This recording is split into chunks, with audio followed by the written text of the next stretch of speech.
ನಮಸ್ತೆ. ಓಂ ಶ್ರೀ ವಿಘ್ನೇಶ್ವರಾಯ ನಮಃ.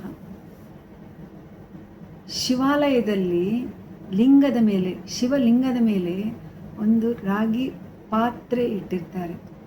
ಅದು ಯಾಕೆ ಇಟ್ಟಿರ್ತಾರೆ? ಅದರಲ್ಲಿ ನೀರು ಹಾಕಿರ್ತಾರೆ. ಡ್ರಾಪ್ ಬೈ ಡ್ರಾಪ್ ಶಿವಲಿಂಗದ ಮೇಲೆ ಬೀಳ್ತಾನೇ ಇರುತ್ತೆ.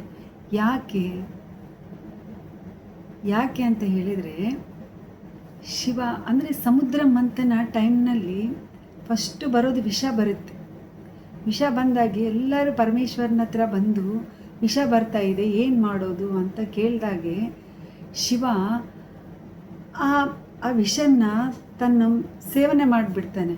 ಸೇವನೆ ಮಾಡಿದಾಗೆ ಪಾರ್ವತಿ ಬಂದು ಗಂಟ್ಲತ್ರ ಹಿಡ್ಕೊಂಡಾಗ ಅದು ಗಂಟ್ಲತ್ರ ಇದ್ದು ಬಿಡುತ್ತೆ.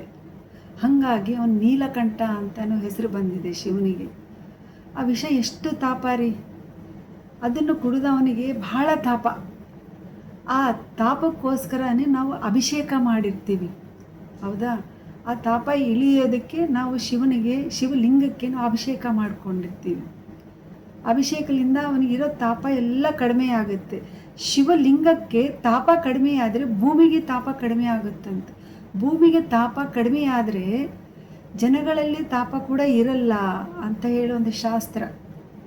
ಹೀಗಾಗಿ ರಾಗಿ ಪಾತ್ರೆಯಲ್ಲಿ ನೀರು ಹಾಕಿ ಶಿವಲಿಂಗದ ಮೇಲೆ ಇಟ್ಟಿರ್ತಾರೆ.